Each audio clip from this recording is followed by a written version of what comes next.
If you got the dreaded stuffy cold and flu season coming on, Vicks Sinex nasal spray, 12 hours. When congestion strikes, try Vicks Sinex nasal spray. Use as directed. Good stuff. We'll go back to the NFL Combine. Very smart Chris Sims, former Patriot, former NFLer. Patriot employee. He'll join us from the NFL Combine. We got our mics there today and tomorrow and Friday. So yesterday, ESPN released, they used some former general managers, some NBA people, and they listed, they do it every year, it's kind of fun, the 25 best players in the NBA under 25. And, you know, most of these guys I really like. Luka Doncic for Dallas is going to be around for 15 years and is going to score 20,000 points. I like Donovan Mitchell. I like Ben Simmons. I'm a little out on Karl Anthony Towns. They have him at number 4. Devin Booker. De'Aaron Fox at Sacramento is fantastic. Sacramento's got 2 great players. De'Aaron Fox is a top 10 young guy, and Marvin Bagley, a big from Duke, who I loved in that draft. I think he's better than 21. But it's a nice list. But you know, when I look at this list, I really see one guy and then 24 other guys, and the one guy's Giannis. In my lifetime of watching the NBA since 1970, that's how long I've been watching the NBA. First NBA game I ever saw had the Lakers, Gail Goodrich, Jerry West, Wilt Chamberlain, okay, against the Portland Trail Blazers. Okay, that's the first game I ever watched as a little kid on a black and white TV. There's been 4 or 5 guys in the history of the league that are all physically different, and they've all got titles. Wilt Chamberlain. He was just different. He was just bigger, stronger, faster. Shaq. There was nothing pre-Shaq that looked like Shaq. Magic Johnson was a 6'9.5" point guard. Point guards were 6'1", 6'3" tops. Magic was 6'9". LeBron, a 6'9" positionless player. There's never been anything that looked like LeBron. And then I would say Kevin Durant, a 7'1", super athletic, best shooter in the league outside of Steph Curry. They don't make a lot of that. All 5 of those guys are different. Wilt, Shaq, Magic, LeBron, Kevin Durant. I'm not saying Michael isn't great, but I've seen something like Michael. It's called Kobe Bryant. But all 5 guys have titles. Giannis is number 6. The Greek Freak. I mean, he's just different. He is unbelievable defensively. He's the best finisher at the rim. You know, he's played point for moments, but that's not what he is. He can handle the ball a little bit. You know, he's fine doing that. He's different. And so my guess is this list is Giannis and then a bunch of really, really good players. He's the one special guy. He is the one special guy. Length, size, personality, mindset. He's just everything. Now, people in Milwaukee, I mean, this is just, you know, flyover country. Everybody thinks in the Midwest, everybody that lives in L.A., New York, hates them. We don't. Why am I not fully embracing Giannis yet? Oh, I don't know. 6 years in the league in the crappy East, and he's never won a playoff series. Sorry, I'm crazy.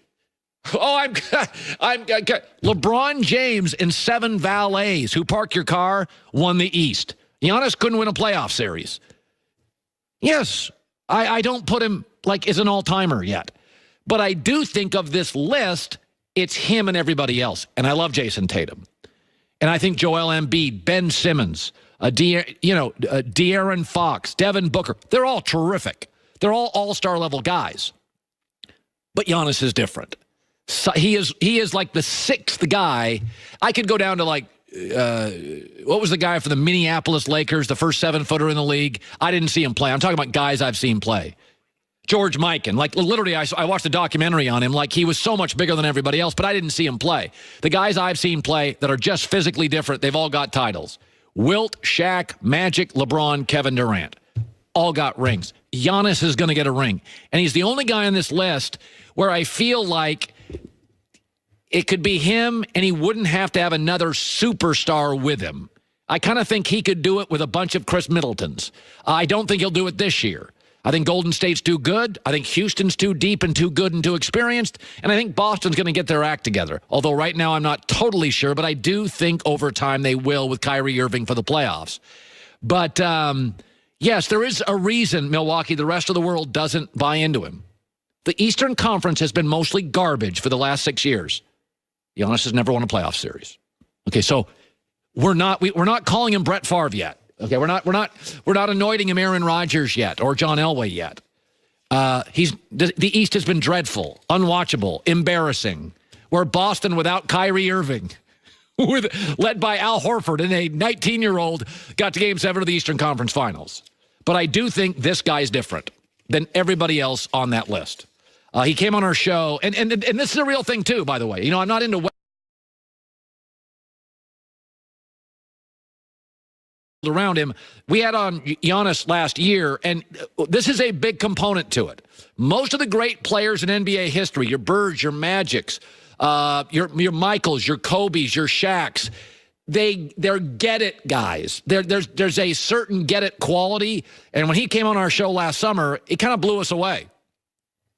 I'm not out here playing basketball for attention. I play basketball because I love basketball. I'm playing basketball because I want to be the best. I play basketball because I want to help my team be better. By asking for attention, I don't think that helps my team. Doesn't help my situation, and doesn't make me better. That's not who I am. That's why I love Milwaukee. It's a low-profile city. I'm a low-profile guy. We fit together.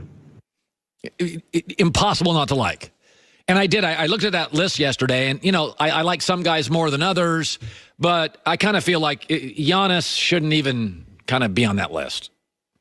Like, Giannis is now in the Durant, LeBron, Steph.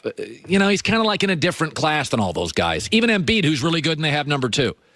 Car shopping's confusing. A lot of terms, dealer price, list price, invoice. Here's what's not. Save $3,000 on average off MSRP. Okay, this news a little breaking, I guess. Howie Roseman of the Philadelphia Eagles, a very good general manager, one of the top 4 or 5 GMs in this league, says the Philadelphia Eagles have decided to allow Nick Foles to become a free agent. There is no franchise tag, so he's a free agent. Nick Foles on the market.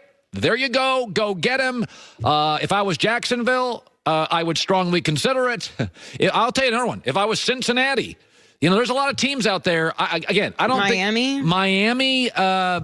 I think you have to be cautious with Nick. I think the Eagles have really good personnel, and he has been able, as a very coachable quarterback, to move the chains with a lot of talent.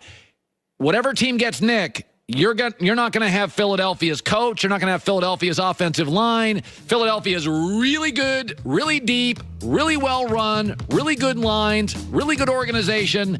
But I do think Nick is better than about 7 guys starting in this league right now. So Nick Foles, Eagles, he is now a free agent. Hour 2, back to the Combine next.